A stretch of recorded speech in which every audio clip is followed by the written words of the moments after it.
في هذا الرجل محمد صلی الله علیه وسلم دا په دنیا کې سره چې حضور مبارک له الله کمالات ورکړي، حضور مبارک له الله اختیارات ورکړي، حضور مبارک له الله شان ورکړي.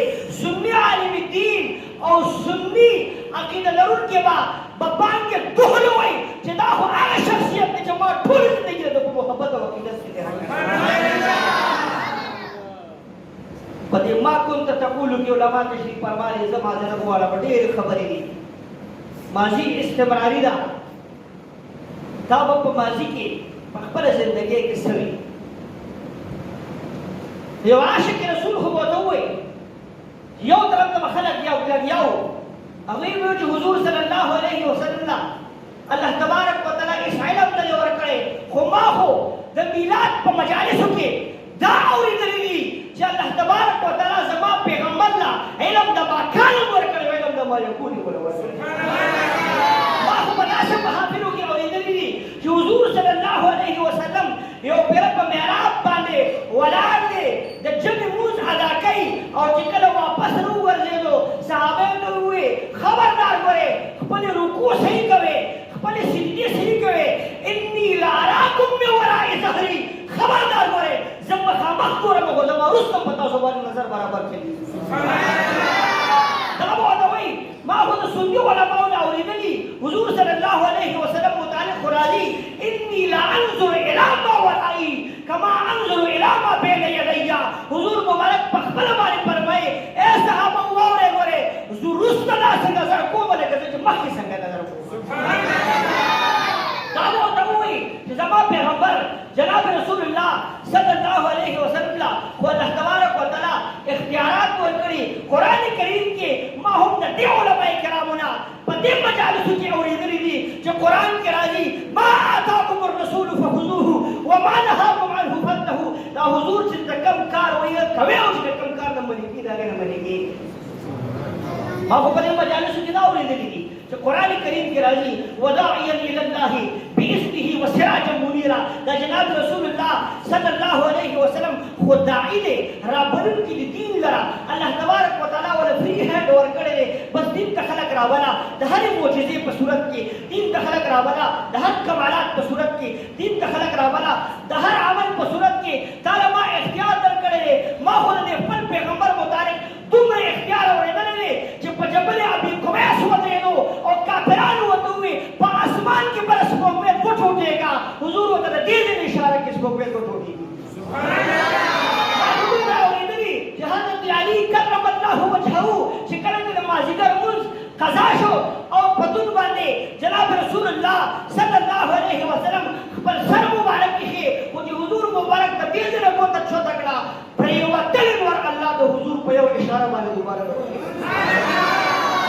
بخاری په احادیث مبارکه کې اورېدلي چې د حدیبیې په مقام باندې حضرت جابر رضی الله عنه د حدیث راوي دی وایي چې کله موږ ته اوبه کمې شوې او دا صحابو پرې مشک باندې راغونډ شو، ټولو زور کوو چې موږ اوبه استعمال کړو، د اودس چارانده اوبه هم ختمې شوې، د څښاک اوبه هم ختمې شوې. د بخاري حدیث کې راوي حضرت جابر رضی الله عنه دی.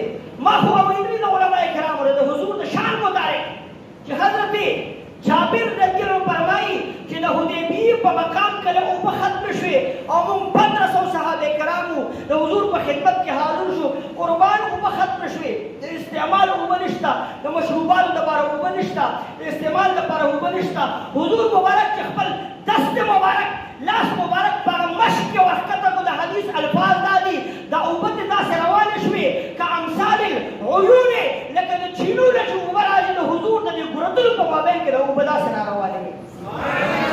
او جابر رضی الله فرمایي وایي اوبه دومره زیاتې شوې موږ خو 1500 صحابه کرامو خو که موږ 1,00,000 صحابه کرامو د دغه یو لوښي نه به ټولو ته اوبه مکمل شي. وداعیا الی الله باذنه وسراجا منیرا. حضور صلی الله علیہ وسلم متعلق ہوگا جن کے خلق داسے ہوئی جس کا نام محمد علی ہو وہ کسی چیز کا مالک و مختار نہیں. زبان حضور متعلق ہوگا اغیار و طرف نوی جو حضور صلی اختیار نشتا خما خو اوریدنی دی جو صحابی حضور مبارک خدمت کے حاضر شو. جریر نجل حضور مبارک کا فرمائے قربان چھ پا اسمانے کے نما ٹھنگی کا ملان دے غرزے گا چھ کنم پا اسمانے کے نما سورلی پہ نشم کولے دا صحابی فرمائے حضور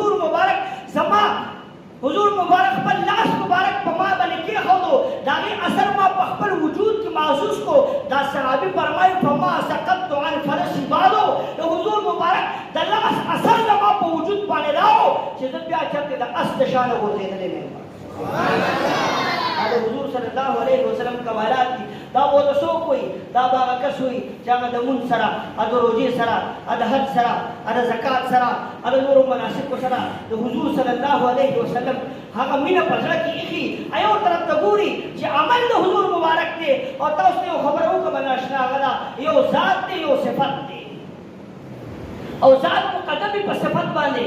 ذات من له الوصف چې ورته ویل کېږي یا ذات په ترکیب کې موصوف مخکې صفت یې وروستی، ذات مخکې صفت یې وروستی. یو طرف ته ذات د حضور مبارک دی، بل طرف ته متعلقات د حضور مبارک دی. مونږ الحمدلله د حضور ذات هم منو، د حضور صفات هم منو، د حضور متعلقات هم منو. یاد ساتئ اخري خبرې هم دا کومه هغه حضرت انس رضی الله عنه مې دا په داسې محافلو کې اورې چې یو دسترخوان د حضور مبارک ورسره او چې کله به هغه چاله روټۍ ورکړه میلمه به اټینډ کو نو هغه دسترخوان به راواغستو اور به اور به اثر نہ کو. جس کا نام محمد علی ہو وہ کسی چیز کا بارے کو مختار نہیں. خلق به حضور مبارک سره کمالات نشتا، حضور مبارک سره اختیار نشتا. اے وی دې صحابي با رومال راواغستو اور به ورځو اور به اثر نہ کو. صحابي تپوس کی کمال سره دا په پکړه ته چې اوسې ځلی شي دې باندې اثر ورې نه کوي. وی یو پرد حضور مبارک میلمه کړو چې کله پارک شو په دې دسترخوان خپل مخ مبارک وچ کړي دا اثر په رومال پروت دی. دا چې کله مور ته ورځي په دې باندې اور اثر نه کوي.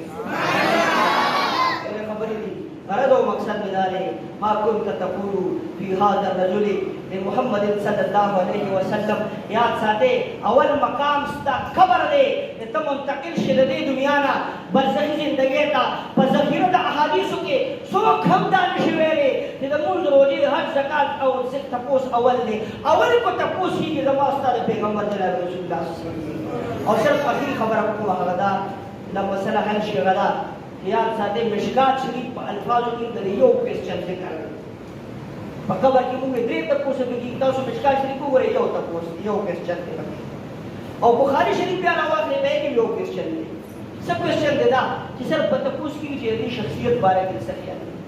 دې ته موږ تطبیق وایو. لاندې کتب دي کې درې تپوسه به کېږي. بخاري او مشکات وغیرہ مسلم کتابونه باندې چې کوم صحیح ستو کې په بخاري شریف دی هغه یو سوال لیکي تشویش پیدا شو. موږ خلکو ته په منبر او محراب وایو درې تپوسه به کېږي. بخاري یو تپوس راغلی، مشکات بل تپوس راغلی. په دې کې څه فلسفه ده؟ فلسفه کې پکې دا ده چې یو پرچه کې یو کمپلسري سوال دی، لازمي سوال دی. یو کې چایسي دا کمپلسري سوال دی. څنګه اخري په دې ځای باندې زه خپلې خبرې ختموم.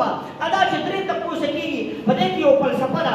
دا اولنی کوېسچن چې کېږي محدثین فرمایي چې کله د ذات باري الله تعالی تپوس کېږي ولې کېږي چې ما ته خو پته مو لګي که نه چې ایمان یې راوړلی په باري تعالی او ګناه یې راوړلی. وایي چې اولني سوال کې دې جواب ورکړي چې یو زه په الله تبارک وتعالی باندې عقیده لرم. اول کوېسچن د څه لپاره و؟ د دې لپاره چې مسلمان دی مو که نه. دویم کوېسچن د څه لپاره کوي؟ بیا په کوم دین باندې پایېږي. وایي دا تپوس ولې کوي؟ دا اول تپوس خو دې نه وکړو چې کلیر شي چې مسلمان دی او که نه. دا دویم تپوس د دې لپاره کوي چې ښه دې وایي چې رب یالله رب الله دی. یاره په الله خو عقیده لري او په الله یهودي هم عقیده لري. اولنی کوېسچن دې لپاره شو چې آیا دې په الله عقیده لري او که نه سره مشرک دی او که نه. خو چې دې وایي چې رب یالله رب الله دی دویم کوېسچن به کوي دین دې څه دی؟ د دې دین تپوس څه کوي چې ته خو وایې چې رب الله دی خو یهودي هم وایي چې رب الله دی. ستا په مابین کې به اوس ډفرنس معلومول غواړي چې کله تا ووایي چې او زه الله منم نو بیا به راته ووایي چې الله خو یهودي هم مني. ته اوس یهودي او که مسلمان یې چې دا کلیرنس خو ماته وشي که نه چې کله دې ووایي چې زه مسلمان یم ما تاسو ته ووایي چې په ذخایرو د احادیثو مبارکو کې چې دریم کوېسچن کېږي چې کله خبره صفا شوه چې مسلمان هم دی او په الله یې عقیده شوه اوس خو وروسته تله د میزان لګي چې نیکۍ څومره دي بدۍ څومره دي. بس کمپلسري سوال دې تپوس وکړه چې ټوله زندګي دې تېره کړې ما كنت تقول في هذا الرجل محمد صلی الله علیه وسلم. بس ټولې خبرې وروسته په تله د میزان باندې کوو چې نیکۍ دې څومره دي بدۍ دې څومره دي. صرف دا راته اوس په دې کې ووایه مینه وکړه د حضور سره د بغضو په دنیا کې به د حضور د محبت خبرې کولې که د حضور د بغض خبرې به یې کولې ستا په حضور باندې عقیده شته به وکړه الحمدلله سني عالم دین او سني عوام به باندې دهل وي چې دا هغه شخصیت دی چې ټول عمر ما د ده ترانې ټول عمر ما د ده نغمې ټول عمر ما د ده صفات په ټوله زندګۍ کې کړي دي الله تبارک وتعالی دې په دې د خجزي خبرو موږ د عمل کولو توفیق خبرو کې کمې بشي راوي معذرت غواړم صلی الله تعالی علیه